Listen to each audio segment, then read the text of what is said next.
Haunted পুতুলের গল্প। যদি গল্পটা ভালো করে শুনতে চাও তাহলে একটা হেডফোন লাগিয়ে নাও, তাহলে ভিডিওটা আরও ভয়ানক লাগবে। এই ভিডিও থেকে বাচ্চারা দূরে থাকো। এই কিছুদিন আগে যে বিশাল আকার ঝড় হয়ে গেল, সেই ঝড়ের প্রভাব কিছুটা কালীনগরের ওপর গিয়ে পড়ে। ঝড়ে সবকিছু প্রায় তছনছ হয়ে যায়। বাড়ি ঘর, দোকানপাট, গাছপালা সবই প্রায় উড়িয়ে নিয়ে চলে যায়। সেই গ্রামে এমনই একটা পরিবার ছিল রমেশবাবুর। রমেশবাবু তার পরিবার নিয়ে থাকত। রমেশবাবুর পরিবারে সে নিজে, তার বউ, ছেলে, মেয়ে এবং তার ভাইয়ের পরিবার ছিল। তারা সবাই একসাথে থাকত। একে এই ভীষণ ঝড়, তার মধ্যে নদীর বাঁধ ভেঙে গিয়ে নদীর জল গ্রামে ঢুকে পড়ে। রমেশ যতক্ষণে তার পরিবার নিয়ে বেরোয় ততক্ষণে তারা তাদের বাড়ি সমেত ভেসে যায়। সকালে যখন সে চোখ মেলে তখন সে দেখল চারদিকে কোনো কিছু ঠিক নেই। সে পাশে তাকিয়ে দেখে তার ভাইয়ের ছেলে সৌম্য অজ্ঞান হয়ে শুয়ে আছে। রমেশ তার পরিবারের আর কাউকে খুঁজে পেল না। সে মনের দুঃখে সেখানে বসে হাউ হাউ করে কাঁদতে থাকলো তার পরিবারের জন্য। সে তার ভাইপো সৌম্যর হাত ধরে সেই দিন তারা সেখান থেকে চলে আসে এবং তারা পাশের গ্রামে এক পুরো বাড়িতে চলে আসে। কোনো এক সময় এই বাড়িতে লোকের বসবাস ছিল।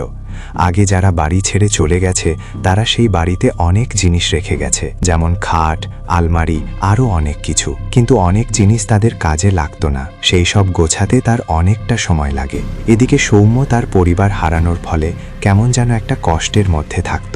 রমেশ একটু অন্য ধরনের। সে সবসময় চাইতো স্বাধীনভাবে বাঁচতে, কিন্তু তার কিছু করার ছিল না, কারণ সে ওই বাচ্চাটিকে একা ছাড়তে পারত না। তারপর তাদের যে পারিবারিক ব্যবসা বাণিজ্য ছিল সে সবই ঝড়ের ফলে নষ্ট হয়ে যায়। সেই জন্য সেও একটু মানসিক অবসাদের মধ্যে থাকত। সৌম্য যখন তার ঘর পরিষ্কার করছিল তখন সে তার খাটের তলায় একটি পুতুল খুঁজে পায়।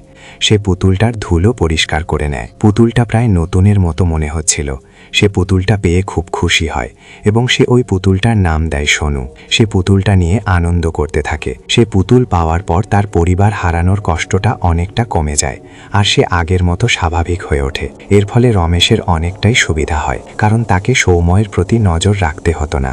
সৌম্য সারাদিন পুতুল নিয়ে খেলা করে আর তার কাকুকে বলে, কাকু কাকু দেখো সোনু খাবার নষ্ট করেছে, কাকু দেখো সোনু পড়ে গেছে। সে সব সময় এই সব করতে থাকতো। তাদের এভাবে দিন কাটতে থাকে। তারপর থেকে রমেশ প্রায় সময়ই রাত করে মদ খেয়ে বাড়ি ফেরে। তারপর সে তার ঘরে শুতে চলে যায়, যার জন্য সৌম্যকে না খেয়ে থাকতে হতো। এমনই একদিন রমেশ বেশ রাত করে বাড়ি ফেরে, আর প্রতিদিনের মতো রমেশ সেদিনও মদ খেয়ে নিজের ঘরে শুতে চলে যায়। তারপর হঠাৎ রমেশ কিছু কথার আওয়াজ শুনতে পায়। রমেশ উঠে দেখে সৌম্যের ঘর থেকে আওয়াজ আসছে। সে তাকে এক ধমক দিয়ে বলে, কি করছো তুমি? চুপ করো আর ঘুমাতে দাও আমায়। সৌম্য বলে, কাকু আমার খুব খিদে পেয়েছে। রমেশ ঘুমে ঢলে পড়া চোখ মুছতে মুছতে বলল, ও হ্যাঁ আচ্ছা ঠিক আছে, তোমায় কাল খেতে দেবো আমি। এই কথা বলে রমেশ নিজের ঘরে শুতে চলে গেল। তারপরও সৌম্যের ঘর থেকে ফিস ফিস করে কথার আওয়াজ আসছিল, কিন্তু সেই কথাগুলি রমেশের কান পর্যন্ত পৌঁছায় না। পরদিন সকালে যখন রমেশ ঘুম থেকে ওঠে তখন সে দেওয়ালে দেখে বড় বড় করে লেখা, আমার খিদে পেয়েছে, আমায় খেতে দাও। রমেশ এইসব কাণ্ড দেখে খুব রেগে গেল।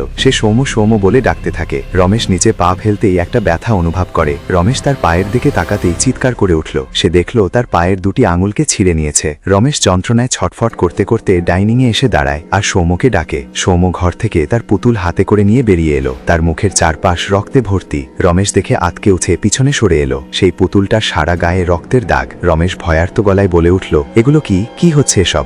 তোমার মুখে রক্তের দাগ কেন? কি হয়েছে তোমার? সৌম্যর চোখ দুটো অসম্ভব লাল হয়ে আছে আর সে দাঁড়িয়ে অদ্ভুতভাবে হাসছে। আমি কি করব কাকু, আমার খিদে পেয়েছিল। এই কথা শুনে রমেশ মেঝেতে পড়ে গেল আর সে লক্ষ্য করল সৌম্যের পাশে তার পুতুলটা দাঁড়িয়ে আছে এবং পুতুলটা তার দিকে এগিয়ে আসছে ও তার চোখ দুটো জল জল করছে। সেই পুতুলটা এসে তার বুকের ওপর উঠে দাঁড়িয়ে পড়ল। তখন রমেশ অনুভব করল যে তার বুকের ওপর একটা গোটা পাহাড় রয়েছে আর চারদিক থেকে একটাই আওয়াজ আসছে, আমার খিদে পেয়েছে, আমায় খেতে দাও। রমেশের চারদিক থেকে অসংখ্য হাত উঠে এলো আর সেই হাতগুলো ভিজে আর কঙ্কালসার। রমেশকে সেই হাতগুলো যখন চেপে মারছিল তখন সৌম্য হাততালি দিচ্ছিল আর আনন্দে হাসছিল। তারপর কিছুক্ষণ পর রমেশকে মেরে ফেলে ও তাকে মেঝের মধ্যে টেনে নেয়। সৌম্য তখন তার পুতুল সোনুকে বলল, আমার আর কেউ নেই, সোনু তুই আমায় নিয়ে চল।